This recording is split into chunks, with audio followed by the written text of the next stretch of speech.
सो hi everyone जी, कैसे हैं आप सब। मैं राजन चौधरी आज फिर से हाजिर आपके लिए नई वैकेंसीज लेकर के। मेरी हमेशा कोशिश रहती है आप सबको कुछ ना कुछ नया अपडेट करता रहता हूं, कुछ ना कुछ नई वैकेंसीज बताता रहता हूं। जितना कर सकता हूं, जितनी वैकेंसीज आ जाती हैं उतनी मैं जरूर अपडेट करने की कोशिश किया करता हूं। आज की वैकेंसीज रहेंगी हमारी बीकानेर की, राजस्थान की। हमें एक कंपनी में एज अ HR एग्जीक्यूटिव चाहिए। आपने MBA इन HR कर रखी हो, अगर आप फ्रेशर हो तो भी अप्लाई कर सकते हो। सैलरी आपको 15 से 20 हजार के आसपास पर मंथ यहां मिल सकती है। इसी तरह से एक कंपनी में हमें एक इंस्ट्रूमेंटेशन इंजीनियर चाहिए। एज अ इंस्ट्रूमेंटेशन इंजीनियर आपकी क्वालिफिकेशन होनी चाहिए, आपने बीटेक कर रखी हो। टाइमिंग्स की बात करूं तो फ्लेक्सिबल रहेंगी, 9 to 6 की आपकी टाइमिंग्स मोस्टली रह सकती हैं, बट फ्लेक्सिबल भी रह सकती हैं। सैलरी की बात करूं तो सैलरी आपको 20 से 25 हजार के आसपास पर मंथ मिल सकती है।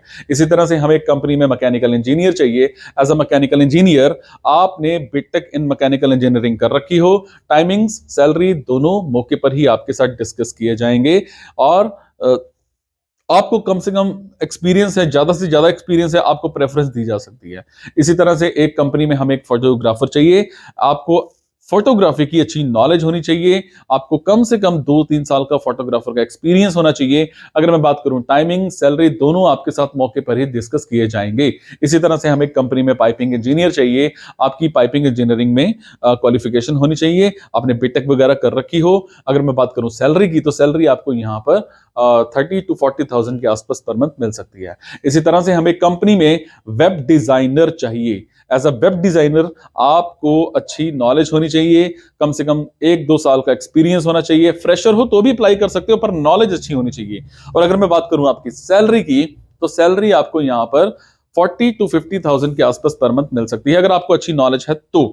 उसके बाद हमें एक कंपनी में कंटेंट राइटर चाहिए।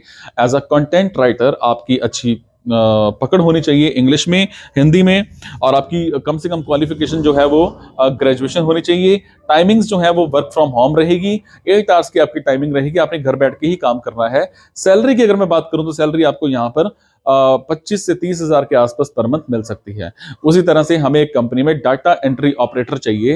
As a data entry operator आपकी क्वालिफिकेशन जो है कम से कम ग्रेजुएशन होनी चाहिए, आपने कंप्यूटर का अच्छा कोर्स कर रखा हो, कंप्यूटर में अच्छी आपकी पकड़ होनी चाहिए। टाइमिंग, सैलरी दोनों आपके साथ मौके पर ही उसी टाइम डिस्कस किए जाएंगे। इसी तरह से हमें एक कंपनी में इलेक्ट्रिकल डिजाइन इंजीनियर चाहिए। As a electrical design engineer कम से कम 6 महीने का आपने कहीं ना कहीं जॉब कर रखी हो। टाइमिंग, सैलरी दोनों आपके साथ मौके पर ही उसी टाइम डिस्कस किए जाएंगे। इसी तरह से हमें एक कंपनी में इलेक्ट्रिशियन चाहिए। एज अ इलेक्ट्रिशियन आपने ITI कर रखी हो। ITI के अलावा अगर मैं बात करूं आपके एक्सपीरियंस की, तो कम से कम 6-7 महीने का आपके पास एक्सपीरियंस जरूर होना चाहिए। टाइमिंग्स फ्लेक्सिबल रहेंगी, मॉर्निंग और इवनिंग की शिफ्ट रह सकती है। अगर मैं बात करूं सैलरी की, तो सैलरी कम से कम आपको 15 से 20 हजार यहां पे पर मंथ मिल जाएगी। तो ये थी जी आज की कुछ वैकेंसीज। अगर आपको लगता है आपके मतलब की वैकेंसीज हैं, तो आप कमेंट बॉक्स के जरिए मेरे से इंफॉर्मेशन हासिल कर सकते हैं। अगर आपको लगता है आपके मतलब की वैकेंसीज नहीं है, तो प्लीज इन वैकेंसीज को आगे शेयर करना मत भूलिएगा। आपके शेयर से किसी की जिंदगी बन सकती है, किसी को रोजगार मिल सकता है। आपके शेयर से किसी के घर में रोजगार आ सकता है, बरकत आ सकती है, उसके घर में रोटी आ सकती है। मेरे साथ जुड़े रहने के लिए चैनल को सब्सक्राइब भी कर लीजिएगा, और वीडियोस को जितना हो सके उतना शेयर कीजिए अपने भाइयों तक, बहनों तक, दोस्तों तक, रिश्तेदारों तक, जो जिसको लगता है कि जॉब की जरूरत है। क्या पता आपकी वजह से किसी के घर में कुछ रोजगार आ जाए। Thank you so much. Be happy, take care, खुश रहो, मुस्कुराते रहो।